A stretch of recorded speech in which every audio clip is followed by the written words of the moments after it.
Okay, on to the contents of our first aid kit and pretty much why they're there. There's lots of things in here. Some you may never ever need, but they're there in case. The obvious things that might seem stupid but are actually useful. There's a collapsible water bowl. Hot summer days, dark dog running around outside. If they're not staying hydrated, they overheat. Remember, dogs basically thermoregulate by panting and evaporation. If they get dehydrated, they don't evaporate that liquid, therefore they can't keep their temperature down. It's a collapsible water bowl. Nice cool water should always be available for pets all the time, particularly on hot summer days if they're outdoors. A leash. A lot of times dogs are running loose. You might find somebody else's dog that was injured, trying to catch it. Trying to hold onto it with your hands is not the best idea. A leash is very useful. A few other things here. What do we go to? Oh yes. This is an identification tag. This isn't to use after they're injured. This is to put on your pet so that if anybody finds them, they can get them back to you. In theory, you'd already have that on the dog, but they added it to the kit. Latex gloves. We wear rubber gloves in this office for two reasons. One is to keep goo and stuff off of our hands, but the more important reason is the bacteria that live on our hands are incredibly resistant to antibiotics. They're very bad bugs. So if your dog or cat has an injury, you don't want your hands in it. Forget the fact that the blood is gooey and poop is gooey. Wearing these gloves keeps your pathogens from you getting into the animal and causing infection. There are very few diseases that your pet's going to carry that you can catch. You know, in humans with AIDS and hepatitis, you wouldn't want to touch some other human's blood because of the transmission of that. There's not a lot you're going to catch from your dog. So this is to keep dog or cat's injuries clean from your hands. As with most pet first aid kits, we have various swabs. This is pain relief. It's benzocaine. It's a topical anesthetic. This one is alcohol, which is a reasonably good disinfectant, but obviously hurts a lot in a wound, so you want to be careful with that. This one is an iodine pad. Probably the best and safest thing to use to disinfect minor wounds is iodine-based things, not tincture, but povidone iodine, which you know is betadine by brand. The kit also comes with a bottle that you can store some of that in. It's a great product. It's actually most effective when diluted, so if you're going to use this solution, add it to water to a weak tea color and use that to clean wounds. Really is a good idea. A hand sanitizing pad. This would probably be more for disinfecting your hands before you touch a wound. Instant cold ice pack. Cold does a couple of things to injuries. One is it helps to shrink blood vessels, therefore you have less swelling. And in shrinking blood vessels, it also helps limit bleeding. This isn't a very big one, so if you have a Rottweiler, you might want to get some of the bigger ones on the market. Cold compress to a traumatic injury. If a dog gets hit by something or if there's a wound, it's okay to put this on. Fractures, your best is just immobilize those and bring the dog over. Don't try to mess with cold compresses. Some gauze pads. These are sterile. Again, the purpose of this is not for you to practice medicine. You don't put this on the dog or cat and leave it on for a week and hope that it heals. This is to cover wounds, protect them from debris and contamination, keep the blood from oozing out all over the place, which you hopefully don't have to ever deal with. But when you get here, we would take this off. Important thing in human and animal first aid, if there's a wound and you put a bandage on it, don't remove the bandage. If it gets soaked with blood, you add more bandage on top of it. You don't remove it because you'll increase the bleeding if you try to remove the bandage. Gauze roll. Good for keeping this gauze pad on.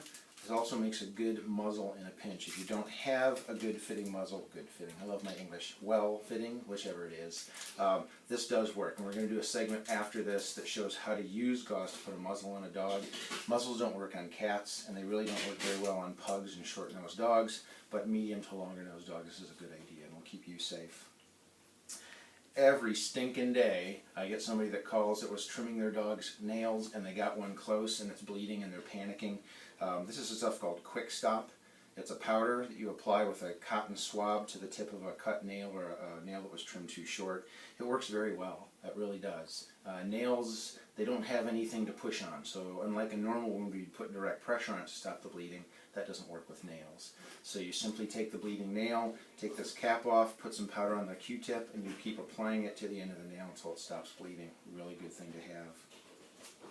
There's a syringe in here.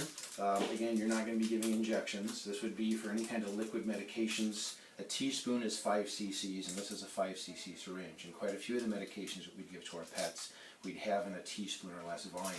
So this is very helpful. It's hard enough to get children to take medicine out of a teaspoon. Try doing it with a Rottweiler. It doesn't work very well. So syringes.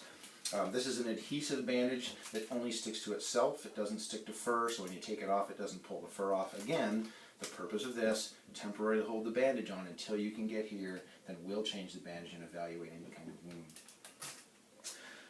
Magnifying glass and tweezers. I will tell you right now that the tweezers in here stink. I would recommend that you go get a nice pair of Revlon tweezers, like for plucking your eyebrows or whatever you'd like to do, but the magnifying glass is not a bad idea for those of you over 50 like me who don't see things up close very well. This is just a little pill container. If your pet is on specific medications, it's not a bad idea to put some of it in here for an emergency, or if you lose the bottle, you have a little bit of a backup. Just like for people, this is a Mylar emergency blanket. An animal gets injured just like people. They can go into shock. Their body temperature drops, your blood pressure drops. This will help to keep them warm. So this is a good idea. Pet waste bag. I presume the reason for this is if you need to bring us a stool sample. We don't get a lot of first aid poop emergencies, but in a pinch I guess you could use that. Again, there are cotton swabs in here as well, and those go great with the Quick Stop for any broken nails. There is a small pair of scissors in here, albeit cheap, but they would work to cut bandage material. And this is something we actually added to the first aid kit. I saw a dog 4 days ago that had 5 ticks, and removing them is kind of controversial. You'll read or hear from other people, you light a match, blow it out, and put the hot match on the tick, or you put alcohol on them, or you don't want to upset the tick. What transmits disease from ticks is their saliva. If you upset a tick, if you make it angry, if you burn it, it will often regurgitate and actually increase the risk of transmission of disease. That's bad. The way you take a tick off is hold it as close to the head as you can, put gentle and firm pressure until it pulls out. And this is a little device called a tick twister. It's like a mini crowbar. It's got a wedge in the end. You hook it underneath the tick's head and you rotate it and literally just pulls the tick right out. So don't put a cigarette on the tick, don't put a match on, none of that. Just get a hold of it close to the head and pull it so it comes out. That's most of what's in this first aid kit. There's some other things that we'd recommend adding to it if you're interested in that. Always, if you have dogs, having a properly fit muzzle for your dog in case of an emergency is a great idea. The time to decide you need a muzzle is not when your dog ran out in the street and got hit by a car and now it has a broken leg and you want to lift it and bring it to me to have a look at it and it wants to bite you because it's in pain. That's not when you decide to go to the pet store and get a muzzle. Get one ahead that fits. Again, when we're done here, we're going to talk about using just gauze as a temporary muzzle, and that works pretty well. Safety, safety, safety. If I had a broken leg and you pick me up, I just might bite you. So you want to make sure you have a properly fit muzzle. Another common thing that we find with dogs at home is diarrhea, loose stools. Obviously, if that's a long-standing problem, you shouldn't wait because there's a lot of diseases that can cause that, and we'd want to evaluate it. But for the short term, if it's a Saturday afternoon or a Sunday night and you don't want to go to the emergency clinic, there are some over-the-counter products that are safe for most dogs. Kaopectate, it's hard to go wrong with Kaopectate. 20-pound dog or so, a teaspoon every 8 hours. Up to 100 pounds, you could do 2 teaspoons or even a tablespoon for that dose every 8 hours. It's a pretty mild treatment for diarrhea.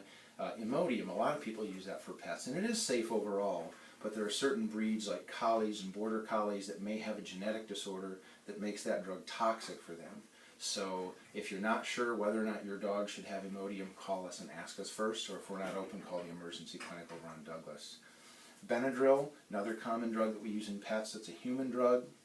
It's an antihistamine. If your dog gets stung by bees, if they get 1 million mosquito bites, you may see signs like facial swelling or the eyes are swelling shut or just extreme itchiness or redness. Benadryl is a pretty safe thing to use for dogs. The maximum dose is 1 milligram per pound. So, over-the-counter Benadryl is 25 milligram capsules. 25 milligram dog, 1 pill every 8 to 12 hours. 50-pound dog, 2 pills. 75-pound dog, 3 pills. That's pretty safe. And again, if you're not sure, call us. We talked again, last thing about safety. What do you do? Well, if you get in an accident and you have a fracture, you call 911, and very well-trained gentlemen and ladies show up with a really nice vehicle and a big stretcher, and they gently put you on the stretcher and they take you to a hospital.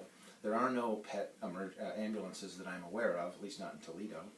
So you're going to have to be that ambulance and transport your injured dog or cat. Again, safety, safety, safety. If they're injured, in pain, and afraid, they may injure you, so you need to take steps to prevent that. Also, if they have major injuries, you don't want to move them around a lot. So, depending on the size of your pet, you want something to act as a stretcher. A cut piece of plywood works well. You can use a blanket or a moving blanket over the dog to put them on that. And you can even put duct tape over the top of the blanket so that they don't flop off or try to jump off. Cats is a little trickier. They have lots of weapons. So, leather gloves, long sleeve jacket, a large towel or a blanket wrapped over the cat, and then transport them wrapped up in that. In a pinch, believe it or not, a pillowcase makes a reasonable transport device for cats. They can breathe through it well. It's hard for them to injure you, and it's hard for them to escape, so you have to contain them. All right? Well, that's pretty much what we wanted to talk about with first aid kits. Again, we're going to do a little segment about using gauze for a muzzle. I hope this helps. If you have any questions, give us a call here at Countryside Animal Hospital, and keep your pets safe. Thank you.